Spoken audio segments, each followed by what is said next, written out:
క్రీస్తునందు ప్రియమైనటువంటి సహోదరి సహోదరులారా, మన ప్రభువును రక్షకుడైన యేసుక్రీస్తు నామం పేరిట మీకు వందనములు తెలియజేస్తున్నాను.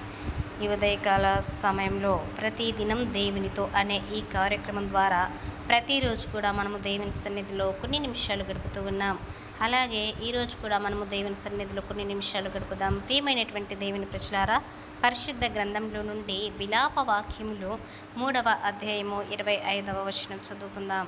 యెహోవా తన కొరకు కనిపెట్టుకున్న వారికిని తన్ను వెతుకు వారి ఎడల దయచూపువాడు. ప్రియులారా, ఈ లోకంలో చాలామంది ధనం కోసం వెతుకుతూ ఉన్నారు, పేరు కోసం వెతుకుతూ ఉన్నారు, సుఖం కోసం వెతుకుతున్నారు. కానీ దేవుని వాక్యము ఒక గొప్ప సత్యాన్ని చెప్తా ఉంది. ఏంటి అంటే, దేవుని వెతికేవారు ఎన్నడూ కూడా నష్టపోరు. దేవుణ్ణి హృదయపూర్వకంగా వెతికే వారిపై ఆయన తన దయను కుమ్మరిస్తానంటూ ఉన్నాడు. ప్రియులారా, దేవుణ్ణి వెదకటం అంటే ఏమిటి?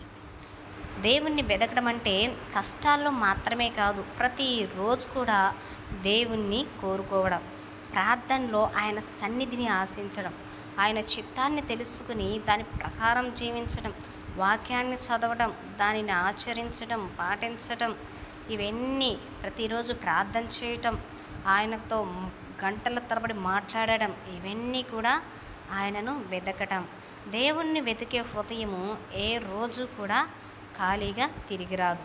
దేవుని కోసం వెతికిన ప్రతి అడుగు ఆశీర్వాదం వైపు వేసేటువంటి అడుగే అని చెప్పేసి మనము గుర్తుపెట్టుకోవాలి. దేవుడు వెతికే వారిపై దయ చూపిస్తానంటూ ఉన్నాడు. ఆయన దయకు హద్దులు లేవు.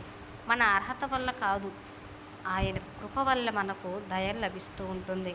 ఆయన దయ ప్రతి ఉదయం కొత్తదిగా, ప్రతి క్షణం కొత్తదిగా మనకు కనిపిస్తూ ఉంది.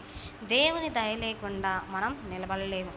దేవుని దయ ఉంటే ఎవరు మనల్ని పడగొట్టలేరు.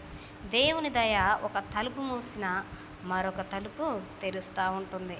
దేవుణ్ణి వెతికేటువంటి వారు నిరాశపడరు. సమాధానం ఆలస్యం కావచ్చేమో, కానీ తప్పక దేవుని దగ్గర నుంచి సమాధానం వస్తుంది. దేవుడు సరైనటువంటి సమయంలో స్పందిస్తాడు. నిరీక్షణ మనల్ని విశ్వాసాన్ని బలపరుస్తూ ఉంటుంది.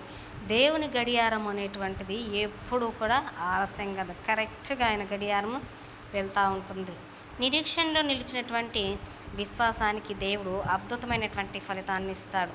దేవుణ్ణి వెతికే జీవితానికి ఆశీర్వాదాలు వస్తాయి, సమాధానం లభిస్తుంది, ఇక శాంతి లభిస్తుంది, రక్షణ లభిస్తుంది, నిత్యజీవ నిరీక్షణ బలపడుతూ ఉంటుంది. ఇలాగా అనేక ఆశీర్వాదాలు సొంతం చేసుకుంటారు. దేవుణ్ణి పొందినటువంటి వాళ్ళు అన్నిటినీ కూడా పొందుకున్న వారిలాగే ఉంటారు. దేవుని సన్నిధిలో ఒక్క క్షణం లోకంలోని వేల ఆనందాల కంటే కూడా గొప్పదది.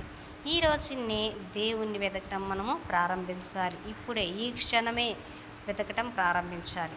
రేపు మన చేతిలో లేదు. ఈరోజే ప్రార్థనలో మనం ఏం చేయాలంటే దేవుణ్ణి వెతకాలి. ఈరోజే ఆయన చిత్తాన్ని అనుసరించాలి. దేవుణ్ణి వెతకటానికి ఉత్తమ సమయం రేపు కాదు, ఈరోజే, ఇప్పుడే, ఈ క్షణమే ఉత్తమమైనటువంటి సమయం.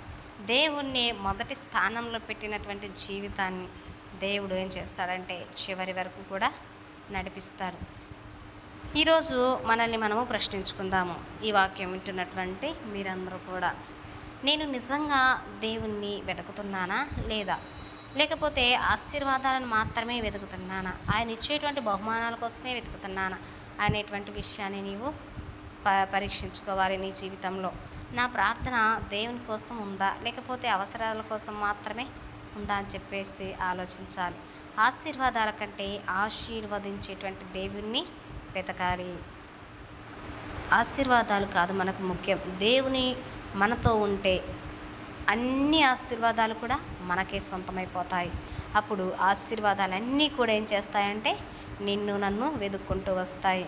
కాబట్టి ప్రియులారా, ఈ యొక్క చదవబడినటువంటి వాక్య భాగము మనకు ఒక గొప్ప నిరీక్షణనిస్తుంది. దేవుణ్ణి హృదయపూర్వకంగా వెతికేటువంటి వారిని ఆయన ఎన్నడూ కూడా నిర్లక్ష్యం చేయడు. ఆయన దయ చూపుతాడు, నడిపిస్తాడు, బలపరుస్తాడు, ఇంకా చూస్తే ఆశీర్వదిస్తాడు.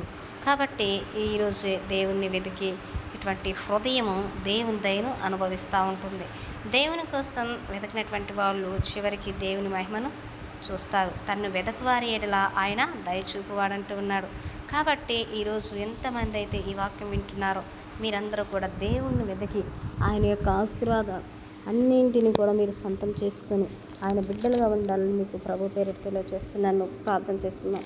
పరిశుద్ధుడమైన తండ్రిని పాదములకు వందనాలు అయ్యా, స్తుతులు అయ్యా, స్తోత్రాలు ప్రభువ. దేవా, ఈ ఉదయకాల సమయంలో తండ్రి మీరు మరి మాట్లాడారు తండ్రి. నిన్ను వెతికిన వారి ఎడల దయచూపుతానంటున్నావు ప్రభువ. అయ్యా, ఈ వాక్యం విన్న ప్రతి బిడ్డ నిన్ను వెతికేటువంటి వారిగా సహాయం చేయండి. వారిలో పనిచేస్తున్న ప్రతి శోధన కీడుల దురాత్మలను తొలగింపచేసి తండ్రి ప్రతి ఒక్కరు నిన్ను వెతికే బిడ్డలుగా వాడుకునమని యేసయ్య నామములో ప్రార్థిస్తున్నాను తండ్రి. ఆమేన్.